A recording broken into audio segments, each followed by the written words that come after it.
오늘 함께할 두 분을 소개합니다. 김필성, 서정욱 변호사 자리에 있습니다. 어서 오십시오. 네, 안녕하십니까. 어제 오후 6시쯤 시작됐습니다. 늦은 오후에 시작이 됐는데 문재인 대통령과 윤석열 대통령 당선인의 첫 만찬 회동 밤에 끝났습니다. 오후 8시 50분에 끝을 냈는데요. 우여곡절 끝에 성사된 첫 회동, 시작은 훈훈했다고 합니다. 먼저 영상으로 함께 확인하시죠. 네, 나오십시오.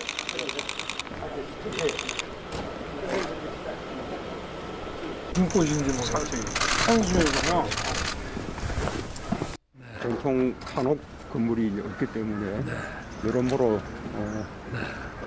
좀 상징적인 하고 말씀드렸고 좋은 마당과 함께 어울려 있어서 여러 가지 행사입니다.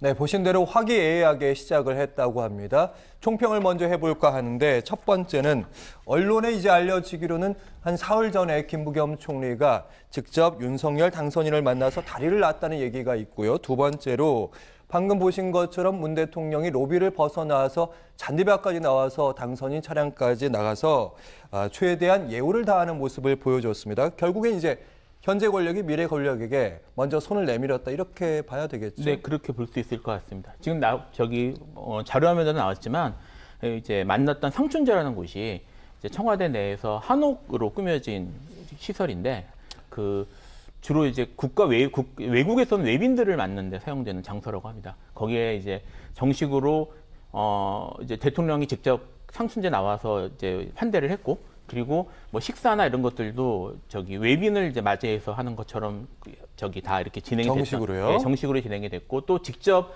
그 내부 이런 시설이나 이런 것들을 설명해 주는 그런 모습들을 보이는 걸로 봐서는 좀 청와대 쪽에서는 새로운 권력에 대해서 좀 유화적인 그런 제스처를 취한 것이 아닌가 이런 생각이 좀 듭니다. 네, 지금 화면을 보시면 문 대통령이 직접 이제 여민관이라고 청와대 집무실이 지금 쓰고 있다는 비서동에서 윤 당선인을 만나서 상춘제까지 걸어가는 모습들 쭉 살펴보셨는데 서정욱 변호사께서는 어제 그 만남 화기애애했다 이런 얘기들이 나오고 있는데 그렇게 보셨어요? 어제 만남은 이제 가장 늦게 만났고요. 그다음에 가장 오래 만났죠. 근데 가장 내용이 없는 만남이었다. 이렇게 세 가지로 정리합니다. 가장 늦게 만났다는 거는 옛날에는 이렇게 9일 만에 만난 게 가장 늦었죠. 근데 이번에는 19일 만에 만났습니다. 넉장회동. 그리고 이제 만찬을 하다 보니까 술까지 곁들여서 171분 가장 이제 오래 만났고요. 그 다음에 세 번째, 저는 어제 합의 중에 딱 부러지는 와닿는 게 없습니다. 추경도 이게 좀 검토한다. 또는 이게 예비비도 면밀히 검토한다. 사면 이야기는 아예 없었고요. 딱히 구체적인 이런데 합의 내용 발표가 없잖아요. 그래서 저는 어제 언론에서 보면 상당히 화기애애했다고 하는데요. 저는 화기애매했다. 내용 자체가 확실한 게 구체적인 게 없고 애매하게 다 끝났으니까 화기애매한 만남이었다. 이렇게 한 단어로 평가합니다. 네, 신구 권력의 첫 회동 많은 이목이 모였는데요. 그 의제들 저희가 살펴보려고 합니다. 서정욱 변호사께서는 화기애매했다, 내용이 별로 없었다 이런 말씀하셨는데 먼저 집무실 용산 이전 문제부터 저희가 짚어볼까 합니다. 문 대통령의 화답은 이런 겁니다. 제가 이제 말을 그대로 발언을 옮겨 본다면 청와대 이전의 예산을 용산 이전의 예산을 면밀히 살펴서 협조하겠다. 이 발언을 면밀히와 협조에 어느 쪽에 방점을 찍을 것인지에 따라서 해석이 좀 달라진 거 아니겠습니까? 결국 근데 협조보다는 면밀히죠. 면밀히 쪽에 좀 무조건 이게 500억이 예비비 해주는 게 아니고 과연 이게 전체 예산이 어떤지 또는 이제 안보에 빈틈은 없는지 다 이게 하나하나 따지보고 하겠다는 말은 제대로 이게 안 됐으면 안 해주겠다는 뜻도 있거든요. 그래서 제가 이게 구체적 내용이 없다는 거고요. 아마 제 생각에는요 상당히 협조가 힘들 것 같아요. 결국은 이제 윤석열 당선자가 본인이 나중에 임기 후에 통일동에서 근무하면서 예산을 이게 예비비를 하든지 본인이 옮겨야지 저는 현 정권에서 예산 줘가지고 이게 옮기기는 쉽지 않다. 이런 느낌이 들었어요. 느낌이 들으셨는데 느낌만 주시면 안 되고 근거도 있을 것 같은데 최근에 뭐 청와대의 발언들 뭐 안보에 대한 문제 얘기했고요. 그리고 그쪽에서 생각하는 것이 무엇인지 함께 만나 얘기해보자 그런 발언들에서 그런 느낌을 받으신 것인지. 그렇죠. 결국 이제 그 안보에 한치 빈틈이 없었다.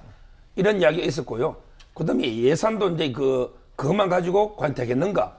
훨씬 이게 더 예산이 많이 들지 않느냐? 예산을 이게 면밀히 검토한다는 말은 이게 시간이 많이 걸립니다. 도대체 이전 비용이 얼마나 들겠습니까? 예. 그럼 이게 지금 남은 기간이 4, 50일도 안 되는데 과연 이게 임기 중에 되겠는가? 저는 면밀히 방점을 찍기 때문에 그렇게 보는 거예요. 예, 면밀히 검토하는데도 시간이 많이 걸린다 이런 말씀이신데 이런 보도가 좀 나왔습니다. 노컷뉴스 단독으로 나왔는데요. 사흘 전에 이제 김부겸 총리가 윤석열 대통령 당선인과 비공개 회동을 했었는데 문재인 대통령의 임기 내에 이전을 약속하고 여러 가지 문제에 협조하겠다 이런 내용이었습니다. 사실은 이제 시간이 윤석열 새 당선인의 취임까지는 한 40일 정도 남은 시간인데 물리적으로 과연 맞겠느냐, 이 보도가 과연 맞겠느냐 이런 의문들이 있더라고요. 사실 이제 그 26일 날 만났다는 그 윤석열 당선자와 만났다는 김부겸 총리 회동 그 자리는 사적으로 사실 만난 자리였다고 합니다. 그러니까 원래 이제 김부겸 총리가 대구 출신이잖아요. 대구 출신이고 이제 그 서울대 2년 선배인데 물론 과는 다르지만 뭐 같이 이제 서울대 근처에서 대학 시절에 서로 만나서 당구도 치고 했던 그런 좀 가까운 사이였다고 하더라고요. 근데 이제 그렇게 안면을 텄었고 그 다음에 이제 윤석열 당선자가 그 대구지검으로 자천됐을 때 이제 그 김부겸 총리의 정치적인 그런 고향이라고 했던 곳이 대구니까 대구에 머물면서 또 교감도 나눈 적도 있고 그래서 사적으로 가깝다고 합니다. 그러니까 그런 가까운 관계를 가지고 청와대와 당선자 사이에 이제 좀 냉기류가 흘렀던 것들을 풀려고 시도를 했던 걸로 보이고 그래서 이번 청와대 회동도 그렇게 마련된 걸로 보이고요. 지금 나오는 얘기도 그렇게 회동을 자리를 풀면서 이제 사실 가장 부딪혔던 부분 중에 하나가 집무실 문제니까 예. 집무실 문제에 대한 언급도 나온 것이다라고 그렇게 보도가 된 것 같은데 지금 다른 언론의 보도에 따르면 김부겸 총리가 구체적으로 한 얘기는 이제 이전에 필요한 예비비를 국무회의에 상정해서 논의해보도록 노력해보겠다 정도였다라는 보도가 또 다른 데도 있었고요. 사실은 이 보도가 맞을 가능성이 좀 높다는 생각이 드는 게 이제 지금 현재 인수위의 김은혜 대변인이 그때 당시에 뭐 26일 날 그 만남은 사적인 모임이었기 때문에 공적인 걸 결정하거나 얘기가 될 수 있는 자리가 아니었다. 그리고 인수위에서는 거기에 대해서 전달받은 바가 없다라고 얘기를 했습니다. 그래서 사실 거기에 대해 지금 말씀하신 것처럼 결국은 당시에 물론 뭐 인수위의 그러니까 집무실 문제가 중요한 이슈이기 때문에 논의는 오갔을 가능성이 높지만 김부겸 총리 입장에서도 지금 말씀드린 것처럼 좀 진지하게 면밀히 살펴보겠다 정도 얘기는 나오기 어려운 자리가 아니었을까 싶습니다. 네, 살펴보겠다 이 정도지 이제 물리적으로 당선인의 그 바람대로 용산으로 이전하는 부분은 완전히 협조하겠다 이 부분 아니었을 거란 추론해 주셨고 또 저희가 용산 이전 문제 의제를 얘기해 봤는데요. 두 번째 의제가 이명박 전 대통령에 대한 사면 문제 얘기 안 할 수가 없는데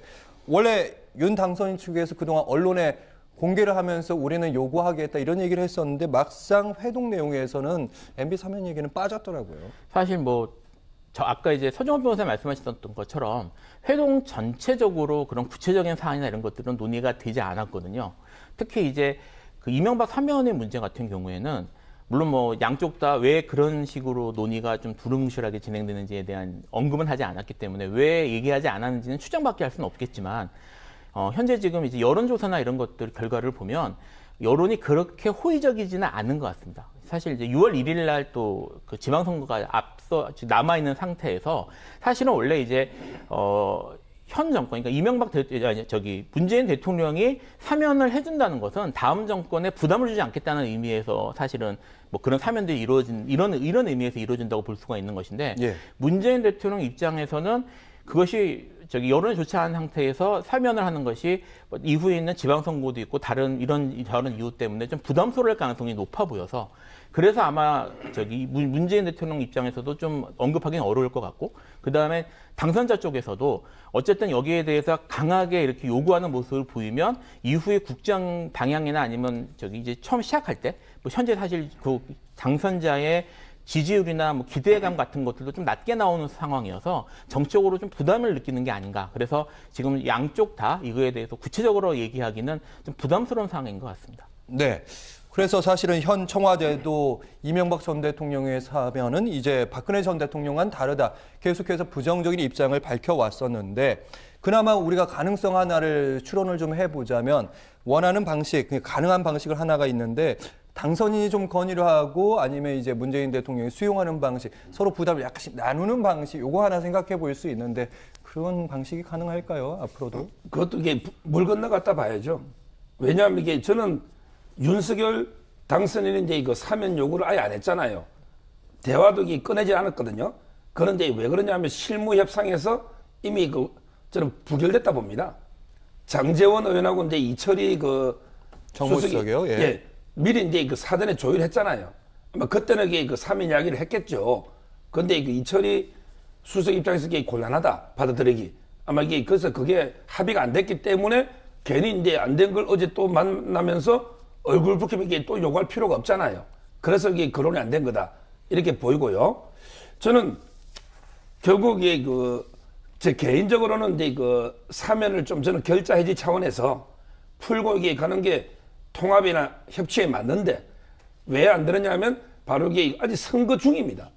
이번에는 이게 대선이 끝난 게 아니고 지방선거까지 끝나야만 이게 완전하게 선거 끝나거든요. 예. 그런 입장에서 이게 문재인 대통령 입장에서는 지지층 있잖아요. 진보층. 진보층에서는 이게 압도적으로 아마 사면 반대 여론이 높을 거예요. 전체 국민은 비슷할지 몰라도 따라서 이제 본인의 지지층이 반대하고 무엇보다 이게 이명박 대통령은 노무현 대통령의 불행한 극단적인 선택이 또 책임 있다고 생각하는 지지층도 많거든요. 그 점에서 지방선거가 남아있는 상태에서 사면이 어려웠다. 이렇게 보이고요. 결론적으로 이게 사면은 윤석열 당선인의 공약이잖아요. 본인은 이게 6월 선거 끝나면 한 8월 광복절. 그때 이제 윤석열 대통령이 사면하지 않을까 저는 이렇게 예측합니다. 네, 결국엔 이제 사면 얘기는 이제 지방선거가 넘어가야지 나올 수 있는 얘기인 것 같습니다. 그리고 세 번째, 현 정부와 윤 당선인 측의 갈등을 빚었던 문제, 인사 문제도 좀 논의가 됐었는데 대표적으로 이제 이창용 한국은행 총재 후보 지명 문제도 있었고요.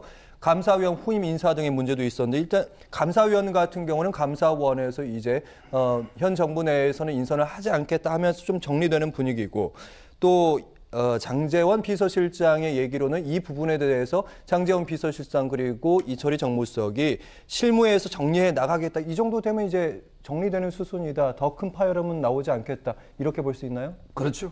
결국 이 감사위원 2명 중에 한 분을 이게 임명하겠다. 이게 가장 큰 쟁점이었잖아요. 그런데 감사원장이 제청하지 않겠다. 우리 헌법의 93조인가? 우리 헌법에 보면 이게 감사원장이 제청해서 대통령이 임명합니다. 옛날에 김호수 총장도 2번이나 임명하려 했는데 최재형 원장이 제청 안 했죠. 네. 그래서 저는 인사 문제는 이제 일단 낙은 됐어요. 그런데 저는 앞으로 이런 문제가 계속 생길 것 같아요. 그래서 저는 인수위법을 이게 좀 개정을 해서라도 예를 들어 이제 선거 끝났다, 당선인이 확정됐다 이런 경우에 임기제 공무원 있잖아요. 예를 들어 이제 대법관, 헌재재판관 6년 아닙니까? 이런 분들이 내 권리니까 전날까지 임명해버리면 이건 좀 곤란하잖아요. 또는 이게 감사위원도 이게 4년이거든요. 이런 식으로 이게 임기가 보장된 고위직은 당선인과 현 대통령이 협의해서 하거나 협의가 안 됐을 때는 이게 미루거나 이런 식으로 이게 좀 앞으로 법을 좀 개정할 필요가 있다. 왜냐하면 이게 정권이 바뀔 때마다 내로남불로 계속 문제가 생기니까 좀 해결해야 될 것 같아요.